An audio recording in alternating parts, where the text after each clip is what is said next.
Bonjour à tous et bienvenue dans un nouvel épisode de Mel au pays. Aujourd'hui, on se rapproche un peu plus du milieu médical avec un cabinet de kinésithérapeute bien connu à Cayenne. Et aujourd'hui, on va découvrir le parcours de Shadé, une jeune kinésithérapeute. Je vous emmène avec moi, c'est parti.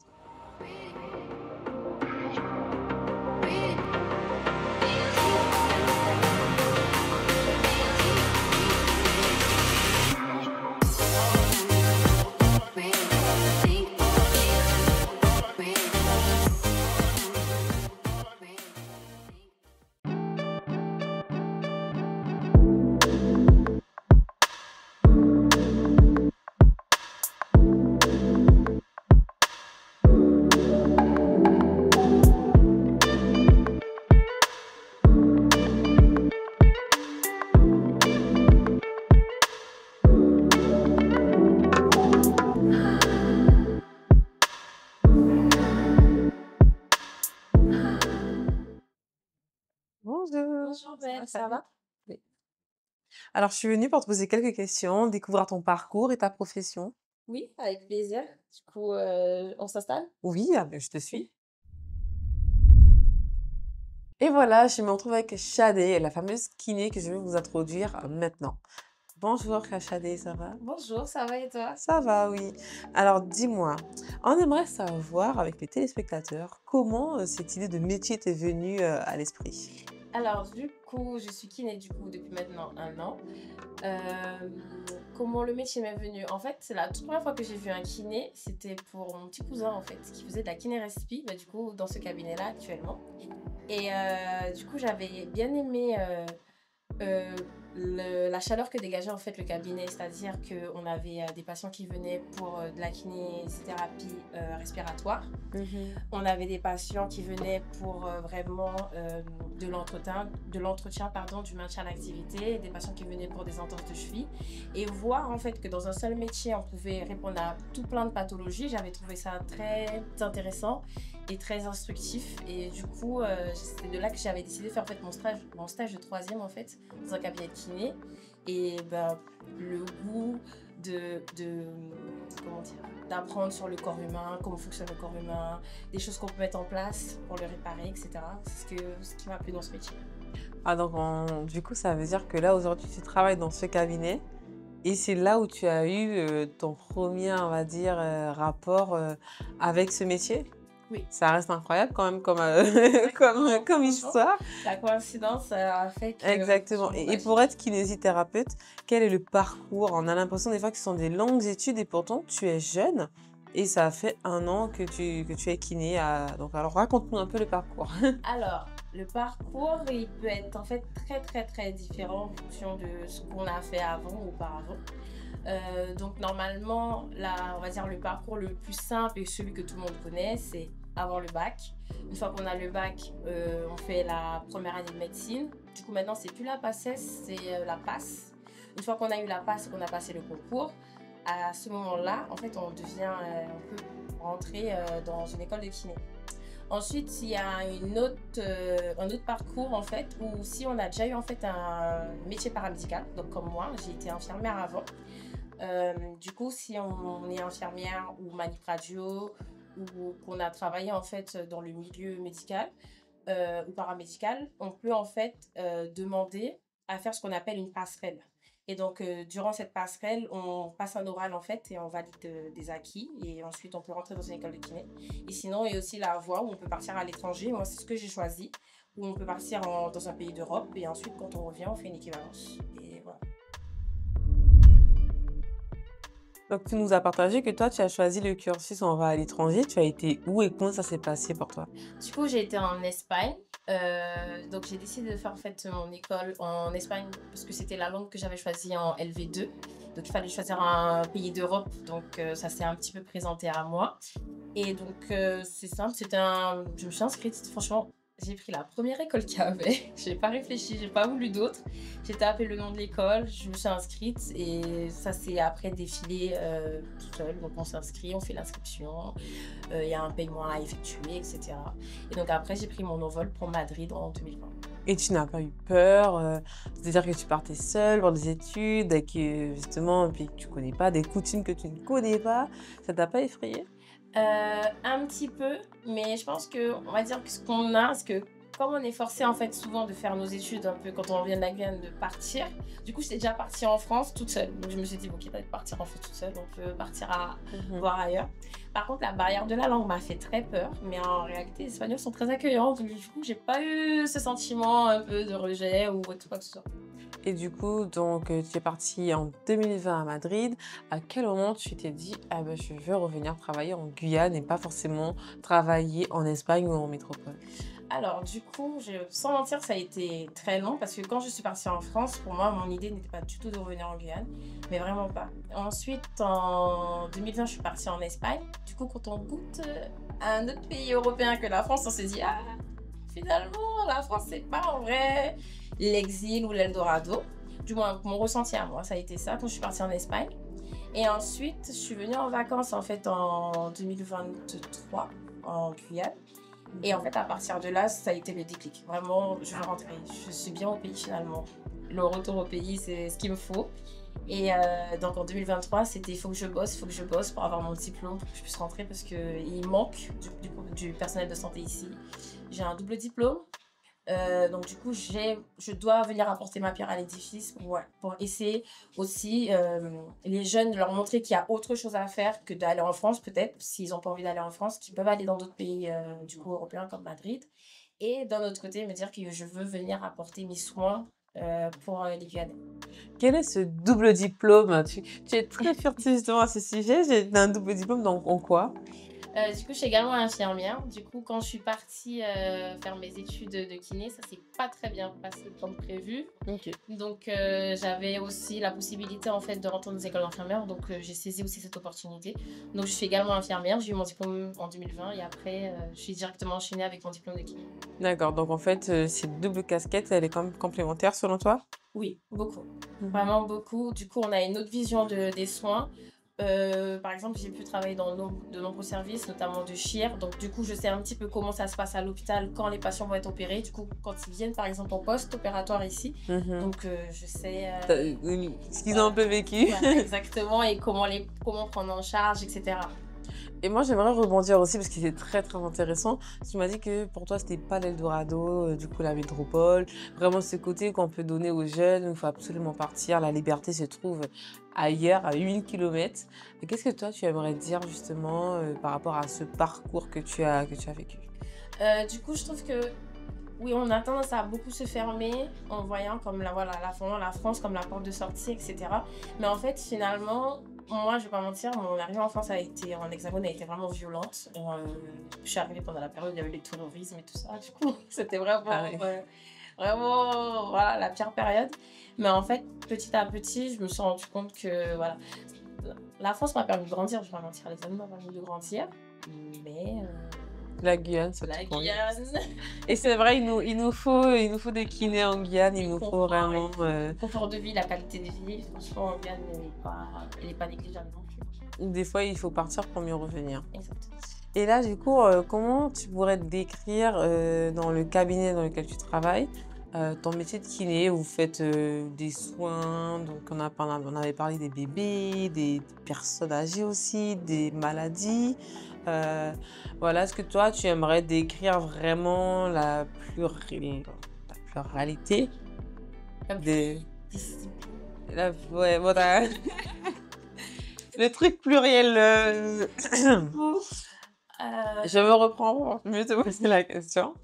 Comment toi, tu pourrais décrire, les soins que vous proposez dans ce cabinet? Du coup, ici, dans ce cabinet, donc entre Carole et moi, parce qu'on est 2 du coup dans le cabinet, c'est un cabinet pluridisciplinaire. C'est-à-dire que, par exemple, moi, je serais plus focus sur une patientèle, sportive, alors qu'elle, prend une patientèle beaucoup plus générale.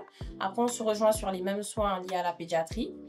Hem, du coup, on fait de la kiné respi pour les bébés, on fait aussi pour les adultes, pour les plus grands. Moi, je fais kiné du sport parce que c'est l'option que j'ai pris et je fais également du plancher pelvien Et elle va faire de la gériatrie, ce qu'on appelle du général de l'orthopédie, donc entorse de cheville, ligaments croisés, etc. Et du coup, on se retrouve un petit peu dans C'est tout ça. complémentaire. Voilà. Par rapport justement à la pédiatrie, les enfants, on sait que c'était pas très recommandé, la kiné respiratoire et pourtant en Guyane, c'est très, très connu pour soigner les bébés, qui sont du coup, malades ou qui ont des bronchiolites. Il y a eu, beaucoup de médecins qui étaient contre même délivrer des ordonnances. Toi, du coup, en tant que kiné, comment tu te positionnes? Du coup, je pense que quand il y a eu tout ce débat, moi, j'étais pas ici, j'étais en Espagne. Et du coup, en Espagne, c'est beaucoup recommandé la Ah kiné OK! respiratoire Ils le chez les font, enfants. Ils le automatiquement? font automatiquement. Donc, en réalité, j'ai pas trop vécu du coup ce débat-là. Et quand je suis rentrée, le débat, du coup, était en plein effervescence. Pour moi, je pense que toutes les méthodes, c'est comme tout, une fois on va te dire c'est bien, une fois on va te dire c'est pas bien, etc., Mmh. etc. On va revenir, on va redire c'est bien, etc. Donc pour moi, je le vois au quotidien que ça libère vraiment les patients, que les bébés sont soulagés, que même sur le long terme, on le voit que ça les soulage. Pour moi, je suis pour cette technique. Et surtout, quand on fait les formations, parce que du coup, c'est pas, on sort pas de l'école en faisant directement ça, il faut faire une formation supplémentaire. On nous explique par la théorie, on nous Mmh. explique par l'expérience que voilà, que c'est quelque chose de nécessaire, qu'il y a toutes les études qui ont été faites et menées pour pouvoir montrer que voilà, que c'est une technique qui est pas agressive et qui peut être nécessaire. Oui, ça peut être traumatisant pour les parents car Voilà. l'enfant Mais peut c'est beaucoup pleurer. plus pour les parents que pour les enfants. Parce que du coup, les enfants, en réalité, c'est juste désagréable. Mais c'est OK. pas douloureux. C'est C'est vraiment pas douloureux, c'est hein, pas j'ai toujours agressif. pensé que c'était douloureux. Non, Comment l'enfant hurle, non.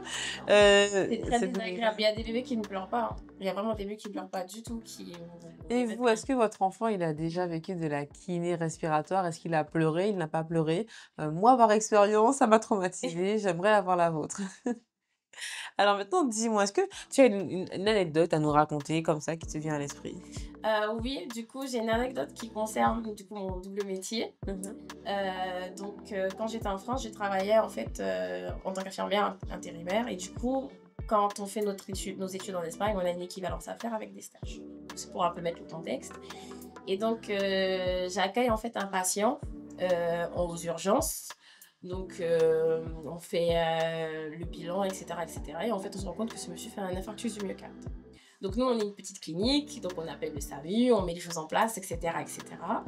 Il est pris en charge. Du coup, quand c'est comme ça, en fait, on n'a pas forcément le retour, en fait, tout de suite du patient, parce que du coup, il est Ah parti dans oui, il est ses parti activités. effectivement. Et peut-être un mois après, du coup, je fais faire mon stage, en fait, dans un service de cardio-respiratoire en tant que kiné. Et je vois ce patient-là, en fait, qui était là pour un réentraînement à l'effort.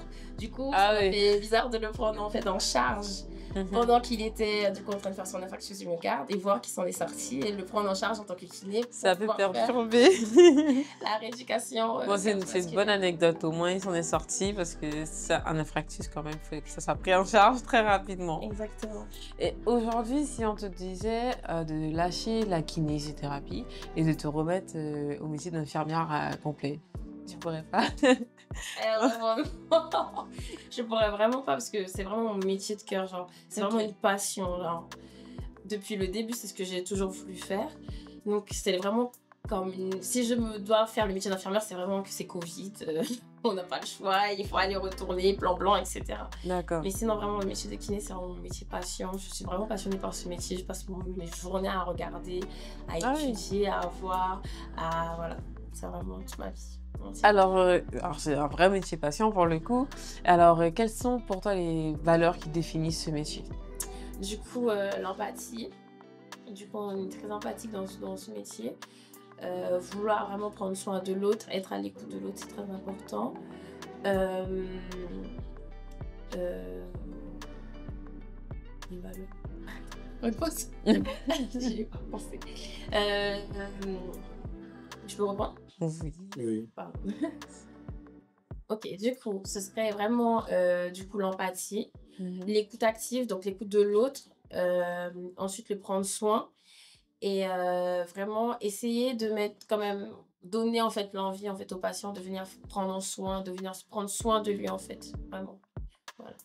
OK. Et aujourd'hui, est-ce qu'il y a eu un moment dans ton parcours où tu as eu quand même, une remise en question? Tu as eu envie d'abandonner ou de changer de direction ou pas du tout? Tu étais tout le temps concentrée sur cette finalité, devenir kinésithérapeute? Heu, j'ai toujours été j'ai pas eu de doute. J'ai une petite anecdote qui m'a fait, on va dire un peu c'est dur, c'est très dur. Le retour au pays, c'est plus dur que ce que j'aurais Ah pu ouais? penser. Oui, dans le sens où Mmh. on sait, l'administration peut être un peu longue et tout ça. Mmh. Mais du coup, ça a vraiment été une fois en fait, du coup, j'ai eu du retard en fait sur la prise en charge de mes patients et donc du coup, je vous donne une petite anecdote pour ça. Il y a une patiente en fait qui, pour le coup, j'ai vraiment eu du retard. Et en fait, en gros, je me suis retrouvée face à une patiente qui m'a littéralement agressée verbalement en me disant que oui, que c'est pas normal, etc., etc. Et cetera. Et en fait, sur le coup, j'étais tellement éprouvée par ma journée, mon truc c'était en fin de journée, etc., que je me suis excusée et que j'ai voulu la ramener. Et elle était vraiment bloquée sur le vous êtes en retard, vous êtes en retard, vous êtes en retard, vous êtes en retard. Ah ouais. Et sur le coup, ça fait un peu un petit choc, genre ça faisait une semaine que j'étais rentrée et tout. Et du coup, je lui explique, je lui dis, mais en fait, genre, ça peut arriver d'avoir du retard. Et non, non, bref, petite anecdote. Et en fait, elle m'a tellement mal parlé que les autres patients étaient tellement choqués que également eux aussi, ils ont repris en disant, mais pourquoi tu lui parles comme ça? C'est très rare qu'il y ait une kiné guyanaise, etc. Du coup, c'est très rare qu'il y ait une Sénégalaise qui rentre au pays, etc. Du coup, au contraire, il faut les chérir, etc. Il ne faut pas leur mal leur parler, etc. Ça aurait été un autre kiné, tu n'aurais pas parlé comme ça, etc. Et donc, du coup, c'est plus. C'est vrai qu'on peut avoir, même dans plusieurs corps de métier, cette notion que quand c'est un Guyanais qui est en face de nous, on est plus à l'aise à lui dire ce qui nous dérange que si c'était une personne d'une culture différente. Et ça peut effectivement, plomber sur le moment. Ouais. Mais heureusement que tu as su rebondir. Qu'est-ce qui te maintient justement au quotidien pour faire ce métier? Du coup, ce qui me maintient vraiment, c'est la passion du métier, le fait que de voir les gens aller mieux de jour en jour. Ah oui, ça c'est Ça, satisfaisant. c'est satisfaisant, même les patients qui viennent un petit peu te remercier. Ah, mais du coup, j'ai moins mal, du coup, ça fonctionne. Voilà, Mmh. qui même les patients qui. Il y en a certains qui veulent pas forcément faire les exercices ou quoi, mais qui veulent juste passer du bon temps ici, parce que du coup. Ah oui, ça tellement Il y c'est en a c'est certains qui c'est bonne refusent, ambiance, ils s'assoient et ils veulent pas. OK, d'accord, mais ils veulent rester ici Ils en veulent tout cas, rester. c'est la maison. Exactement. Et du coup, c'est vraiment pour dire cette ambiance de travail où voilà, on fait les exercices, on essaye de prendre soin du patient, de trouver pourquoi du coup, quelles sont les douleurs, etc. Mmh. Et Et l'ambiance, elle se passe bien du coup, ça avec Carole. Carole, une kiné en Guyane qui est assez connue justement, qui exerce depuis des années et j'ai entendu beaucoup de bien, sur les enfants qu'elle a pu, soigner effectivement sur, la kiné respiratoire. Ça se passe bien, l'ambiance, franchement, super. Franchement, je regrette absolument pas d'être venue ici, absolument pas de travailler avec elle. Avec elle, il y a Irène également. Et en fait, c'est vraiment une. Ah, vous êtes que les femmes? Oui, on est que des femmes. OK. Et franchement, c'est une super ambiance tous les matins. C'est un plaisir de venir travailler. C'est un plaisir de finir aux heures à laquelle on termine, parce qu'on termine tard. Et du coup, en fait, il y a vraiment une bonne ambiance. On essaie vraiment d'être chaleureux avec les patients, etc. Et du coup, ça se ressent, même sur la pratique au quotidien, ça se ressent. Bon, on parle de pratique effectivement. Moi, j'aimerais bien maintenant que tu m'apprennes des petites choses et qu'on puisse, justement, développer un peu plus sur les techniques, que tu fais, que tu pratiques sur tes patients, Thank you. ici. Ok, Bon, je te suis alors. ok, allons-y. Merci. Qu'est-ce que vous faites, vous, avec votre kiné en général? Alors avec mon kiné, je souffre en fait de lombalgie et de cervicalgie. Ce sont vraiment mes deux maux, je dirais, moteurs. Et le kiné, selon l'état du moment, il me pose des électrodes, ou il me fait des exercices d'étirement, de mobilisation, comme il appelle, de mes lombaires, de mes cervicales. Ou encore il me fait des massages. Voilà, c'est un petit peu ça je dirais, la programmation de mes soins. Mais c'est vraiment en fonction de l'état dans lequel je me trouve. Si je suis extrêmement douloureuse, il va faire vraiment des soins antalgiques essentiellement. Si je suis un peu moins, il fera de la mobilisation, donc on fera du ballon, de l'élastique, il va bien m'étirer les cervicales, bien m'étirer les lombaires. Et puis souvent, il me détend parce que visiblement, de ce qu'il dit, au niveau de mes trapèzes, j'ai souvent de très grosses tensions.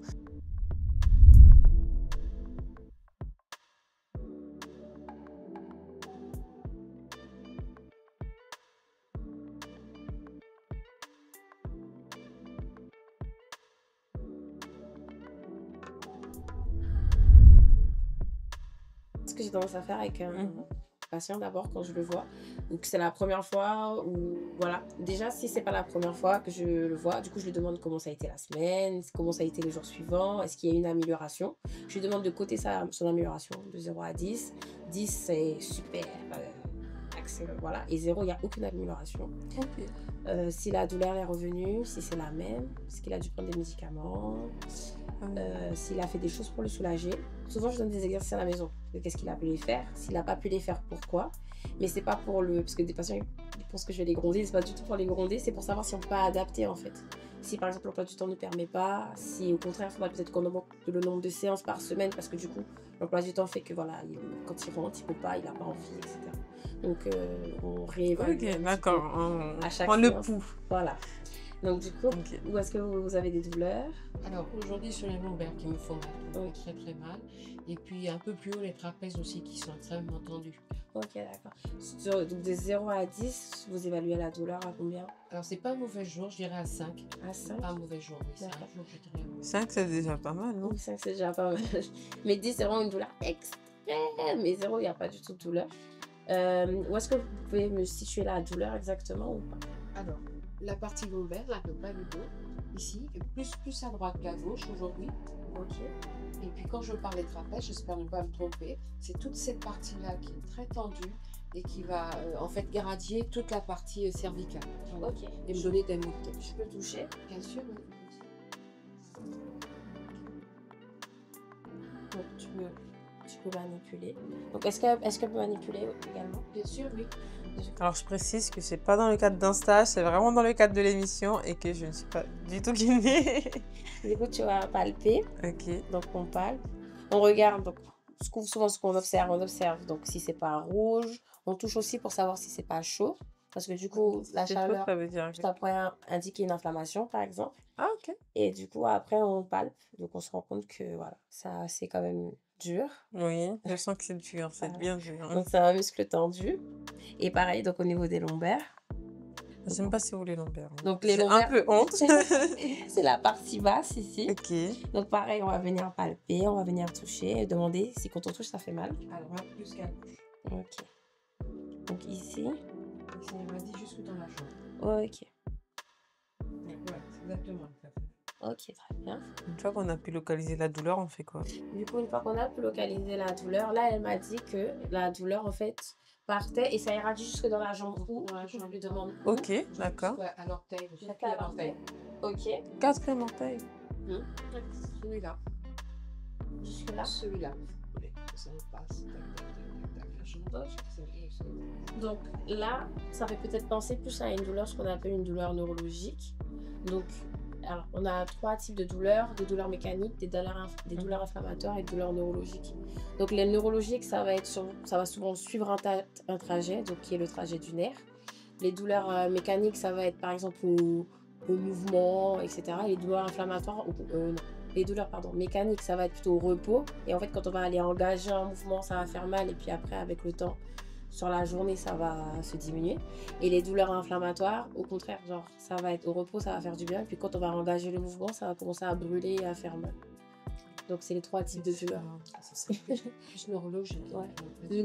En gros, ce sont les 3 types de douleurs qui existent. Parce que du coup, en fonction des douleurs, ça voudrait dire peut-être que c'est plus musculaire, plus articulaire, Ah, ou plus au niveau des nerfs. D'accord, super. D'accord. Donc là, on est sur les nerfs. Du coup, là, ça fait penser à ce qu'on appelle une sciatique ou quelque chose comme ça. Après, il y a des tests spécifiques à faire pour aller regarder si c'est vraiment la sciatique. Ok.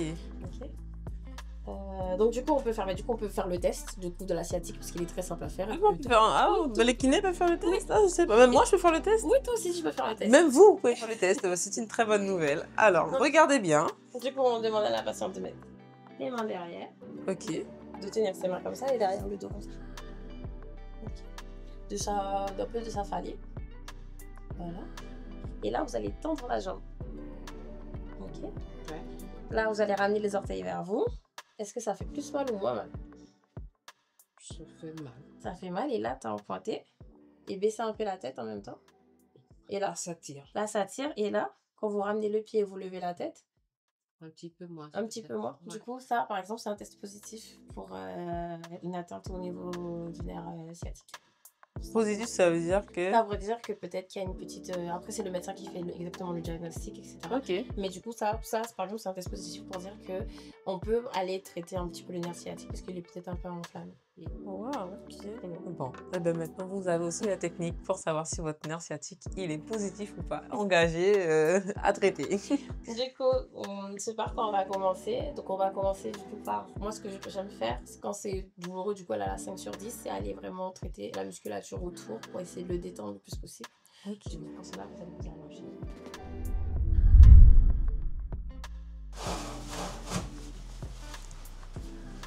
Tiens, donc je peux te montrer. Oui, vas-y. Donc, moi, j'aime bien mettre du papier là pour éviter que ça garde le froid. Ok. Du coup, c'est de l'huile de massage Oui, c'est de l'huile de massage. qui a une odeur. De camp. Du coup, ça a tendance à bien soulager. Ah oui, c'est ça soulage. J'en suis même. Ça a même été dans mon œil un peu, c'est très fort. Voilà. Et du coup, c'est important de bien se nettoyer les mains, de se désinfecter les mains avant. Ok. Et entre chaque patient, du coup, on se désinfecte les mains. Entre chaque patient, oui. Soit on se désinfecte en fonction de ce qu'on a. Si on a utilisé de l'huile, on va plutôt laver les mains. Et sinon, si on n'a pas les mains, on trouve qu'on serait visiblement sale, on se désinfecte bien les mains. Ok. Donc là, on prend une petite noisette.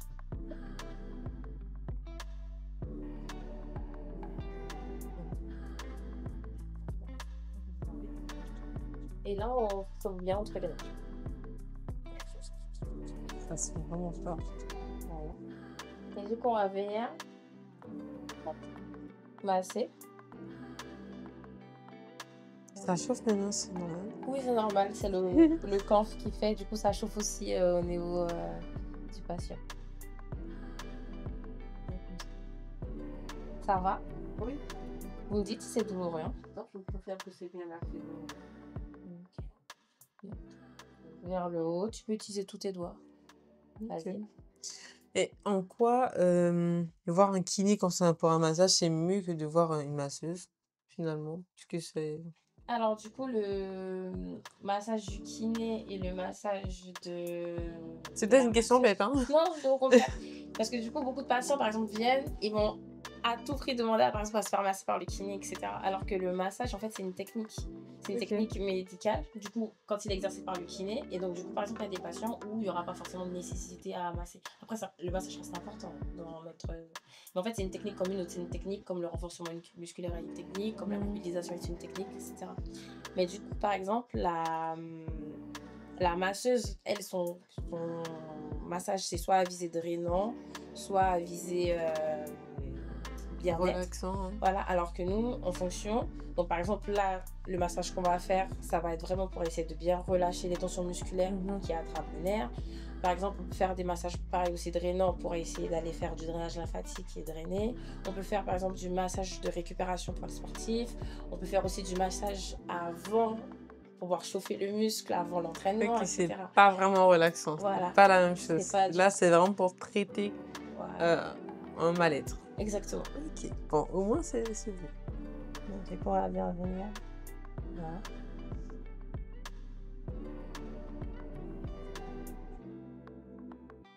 Là, on va essayer, pareil, quand on touche, essayer de sentir s'il n'y a pas des points un peu plus douloureux, des tensions musculaires, etc. Et du coup, les patients, ils viennent tous sur ordonnance. Oui. Après, il y a certains qui peuvent venir sans ordonnance. C'est tout à fait possible. Et donc, du coup, ils sont pris et c'est considéré ce qu'on appelle des soins hors nomenclature. Ok.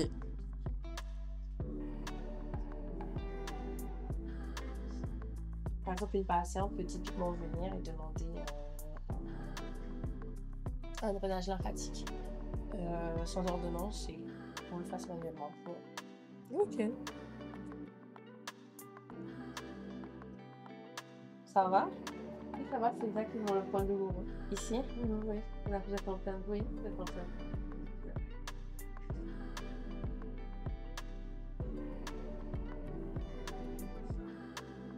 Et le kiné, il peut prendre la décision de changer les soins ordonnés par le médecin ou il doit quand même passer par le médecin pour avoir, par exemple, une nouvelle ordonnance de soins.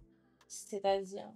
Par exemple, si là, le soin qui a été ordonné pour la patiente, vous voyez qu'il y a d'autres douleurs qui, par rapport à l'irradiation ou d'autres choses que vous pouvez traiter, vous prenez l'initiative de le faire ou il faut quand même passer par le médecin? Alors, nous, on doit évaluer ce qu'on appelle les drapeaux jaunes ou le drapeau rouge. Entre Ok. grosses griffes, du coup, quand on fait notre pratique, si on voit par exemple que c'est un drapeau rouge, que ce qu'on appelle un état d'alerte, que c'est hors de notre domaine, du coup, là, on le réoriente. Mais sinon, si on trouve que ça fait partie de notre domaine, on peut complètement traiter. Ok. Voilà.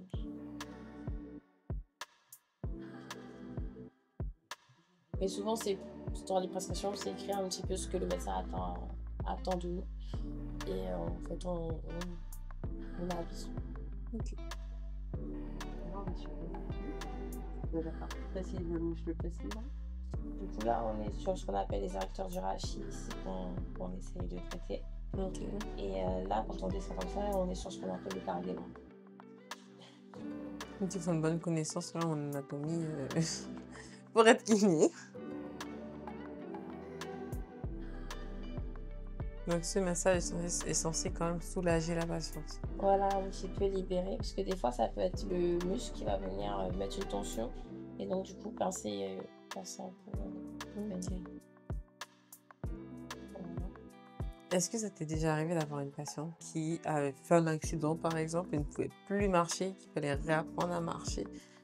Oui, du coup, pas ici en cabine, pas dans ce cabinet-là, mais du coup, quand j'étais en stage de neuro, du coup, on avait eu des patients en post-AVC ou avec des pathologies neuro. Et donc, il y avait toute une rééducation du coup à la marche à faire. Donc, c'est d'abord se mettre debout, se mettre ce qu'on appelle en charge, donc c'est appuyer bien sur ses deux pieds.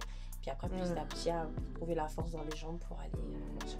J'ai toujours trouvé ça fascinant de voir justement des kinés qui réapprennent un peu comme une maman qui apprend à son nouveau-né, enfin à son bébé à marcher, et de réapprendre à une personne qui a perdu peut-être même l'usage de sa main, de la parole.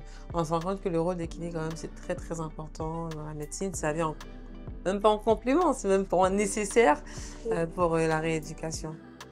Alors maintenant on fait quoi? Du coup, maintenant, on a bien détendu le muscle, ça va mieux, c'est comment? Beaucoup mieux, oui. Vous avez touché le point de vue. Du coup, maintenant, moi, ce que j'aime bien faire, du coup, après, c'est aller faire un petit peu d'étirement. Ok. Donc, tout simplement.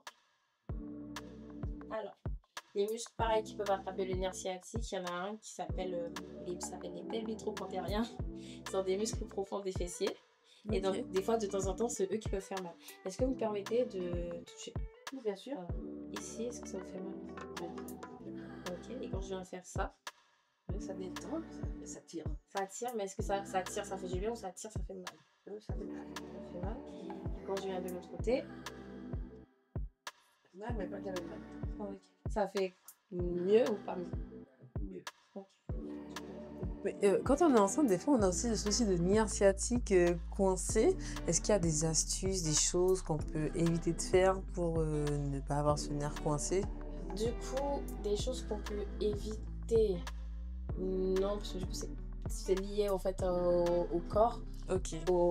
à la manière dont Donc, il est positionné. il est positionné, tous les changements physiologiques et physiques en fait que aura la femme.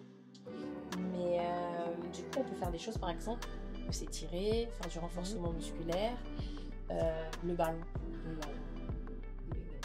Best friend. Le ballon, c'est le best friend de la fille. Ok. Un exercice sur le ballon. Mais surtout, le renforcement musculaire est très important. Ok.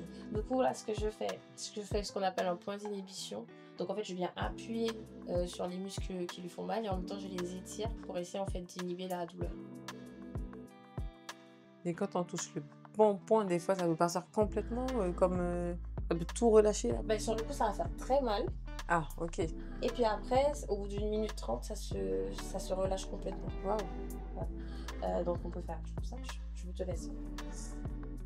Du coup, de ce Du côté? coup, de ce côté, tu viens. Ok. Donc là, c'est quand tu vas faire ça, en fait, tu vas étirer les muscles qui sont en profondeur, ils sont alignés comme ça. Quand tu fais ça, en fait, tu les étires. Ok. Et ensuite, tu viens appuyer sur le point, donc c'est à peu près ici. Ah, je peux, madame? T'as vu? Et là? Ouais. Ça? Voilà. Et On va ça, essayer c'est sûr? Et là, tu appuies. Non. Tu peux, si tu Non. veux échanger Ok. de main, c'est comme tu préfères. Et là, comme ça te permet Comme ça. de venir appuyer. Voilà. Ah oui, c'est... Ça va? Vous sentez que ça tire? Ça tire beaucoup ou ça va? La fesse. Ça fait mal, je peux diminuer un petit peu. Et là, Ok. c'est mieux ou pas? Oui, c'est plus profond. Ok. Ouais. On cherche toujours à parler avec le patient. Même regarder le faciès, des fois je regarde le patient. Je dis ça va. Et puis ça va pas. Et tu vas aussi de l'autre côté, du coup. Voilà, tu peux aussi le faire. Et du coup, là, tu vas faire le muscle. Ok. Ah, se contracter. Ok. Donc là, il se contracte. Et là, il se détend. Voilà. Ah, je l'ai senti. Ça fait. Ouais, j'aurais pas cru le sentir. Ah oui, j'ai vu effectivement. Il se contracte. Je vous embête un peu, madame. Et donc, du coup, après, on va lui demander de se tourner. On va continuer Ok. sur les exercices d'étirement. Oui, ça me préfère aussi. Et après, on va venir étirer, comme ça, Ouais. pour soulager. Et revenir. Ok. Tu veux essayer d'abord? Ah, moi, j'aime bien voir la sensation. Du coup, Là. Et Tu du coup, là, desserres? tu desserres.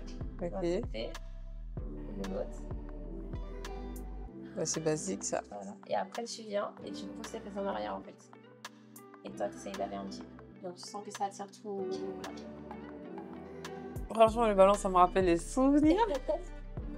Ok, je comprends. Ça soulage le dos, effectivement. Donc, c'est vraiment le métier de kiné, de la supervision, du massage, de l'écoute, beaucoup, de la mise aussi en sécurité au niveau des machines. Un métier finalement très varié. Voilà. On peut aussi du renforcement musculaire, on peut se retrouver à faire un peu de coaching ou ce genre de choses par exemple. Est-ce que toi, tu n'as jamais voulu, par exemple, faire une carrière de kiné pour sportif Donc, professionnel? au tout début, quand j'ai fait ma formation, on avait le choix en fait entre kiné ortho et kiné sport. Moi, c'était sport parce que ortho, j'avais un peu l'âge. Et en fait, du coup, mon école en plus elle était associée à celle de l'université du Real Madrid. Et donc, en fait, on nous a vraiment donné des techniques, des trucs. C'était super intéressant. Je me là, non, moi je vais faire du kiné sport, ça y est, que les sportifs et tout. Et en fait, sur mon dernier parcours, mon dernier cursus, on a fait du coup le plancher pelvien. Et on a vu du coup tout ce qui concernait la femme, les enfants, le postpartum, le prépartum, comment se prépare à l'accouchement, etc. Et ça, par contre, c'était le déclic. Je veux faire ça. Le kiné aussi fait de la préparation à l'accouchement? Préparation à l'accouchement, préparation à la naissance. Même quand tu vas avoir des enfants, te préparer ton corps à accueillir l'enfant, etc. On a vu tout ça et tout. Et Je savais pas. j'étais là, ah non, c'est ça que je veux faire.